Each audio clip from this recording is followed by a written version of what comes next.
In this video, I want to not just talk to the older crowd like I usually do, but also the younger crowd. I've got two separate messages to share. And the good news for you is you get to decide where we draw that line. For me, I choose to draw it at around 50 years old. So, but maybe you want to draw it, maybe you think over 40 is old, and maybe you think over 80 is old, and anybody younger than 80 is young. So it's up to you where you want to draw the line. But for me, I started to think this way late 40s, early 50s. So what am I talking about? First, to the younger crowd.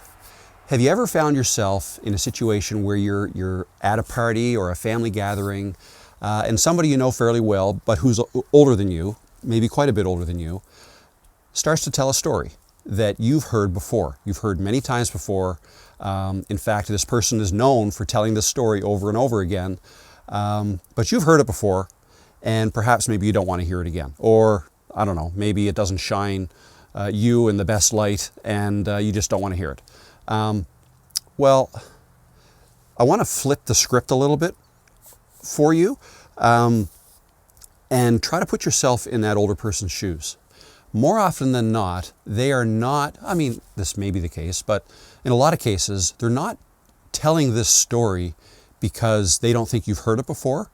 Maybe in some cases they are, but in some cases they may know you've heard it before, or if they just thought about it, they would realize you've heard it before.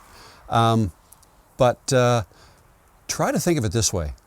The person telling the story is telling it because they want, it may be a feel-good story to them. Maybe it's a positive memory. It could be a negative memory too. Maybe it's something about somebody who's passed away, but you've heard the story before.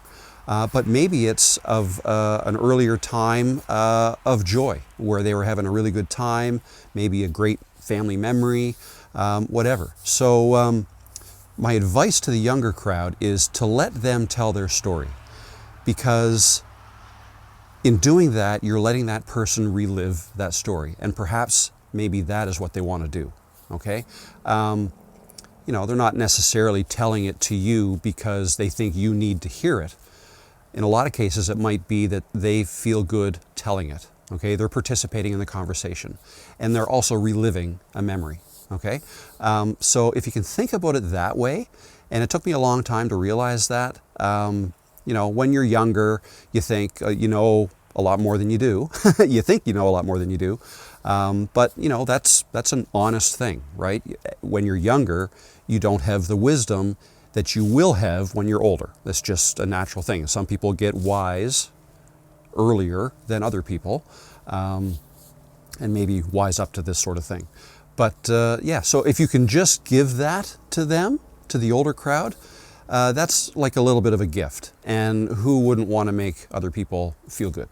Okay, so think about it that way. The other thing is that older person may feel like they're contributing or even helping you, depending on what the story is. They're passing along some of their wisdom to you, the younger crowd. And what older person wouldn't want to do that, right? That a lot of people would like to do that, especially if you're family or friends. They want to feel like they can help in some way, and maybe their story is helping you in some way, or they feel like it's helping you. Okay, so if you can, try to listen with interest, and that'll just make that person feel good. Now, the flip side of this, now I'm going to talk to the older crowd, okay? If you're telling a story, and maybe you don't know that, or maybe you've forgotten that you've already told this story to this person, or you don't know that this person knows this story, but whatever, you're telling the story, and you feel good about telling the story, you're trying to remember it, and maybe it is a feel-good thing, it's a positive memory, you enjoy reliving it. Nobody's coming, okay? I don't like to talk when there's people around, so it's almost dark too, so hope this video turns out all right. But anyways,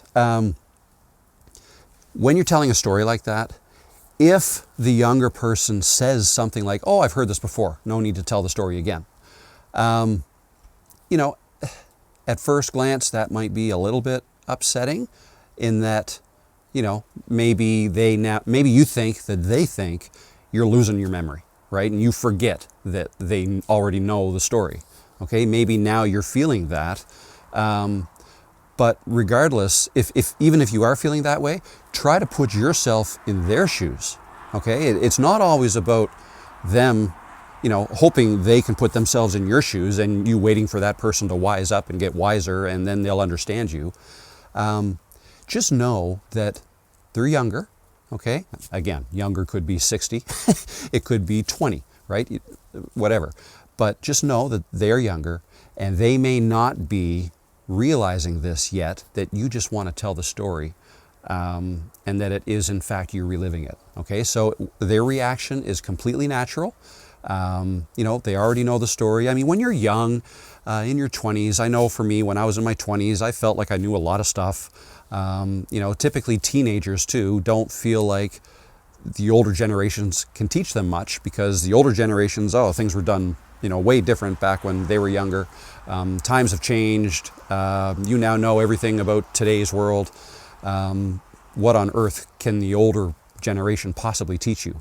That's the way a lot of young people think. And it's not wrong. I mean, it's not their fault. They're younger. They just don't have the wisdom that you do yet. Okay? They'll get there in their own time. Everybody gets there in their own time. So this video is just about trying to put yourself in other people's shoes. So if you're the older crowd, try to put yourself in the shoes of the 20-year-old you're telling a story to, and they just told you, I've already heard it, I know everything, I don't need to hear it again. If they say that, just maybe, smile and politely say, oh, you're some smart, or you're whatever, just compliment them in some way. Try to make them feel good. And then inside, in the hopes that, what am I trying to say here? So that you don't feel badly about maybe being pointed out that you were retelling a story that you've already told. Just try to realize that person, they're acting age appropriate. That's just the way they are. They don't understand, that they don't have your experience. They don't have your wisdom yet. Okay? And then finally, to you younger folks out there, if you could try to put yourself in the shoes of the older generation, even though it's not natural for you to do so yet, maybe hearing a video like this or watching a video like this would help in that way. You become wise beyond your years, right? Because you're not really expected to be wise yet, right? But if you could, that would be doing a great service to the older generation. And they would really appreciate that. So anyways, I hope this helps.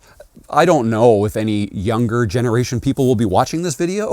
Most of the people who watch my videos are the older crowd. I help people start YouTube if you're over 40, typically. I make videos on that normally. But this is a little bit of a different video, much like the video I made yesterday, 2 days ago, was also along these lines. The challenges of growing old, and if you want to see that, I'll leave a link to that above. If this is your first time here, my name is Rob. It was nice to meet you, and if you're returning, then welcome back. I hope you enjoyed this style of video. And with that said, I'll see you in another video. All right, guys, bye.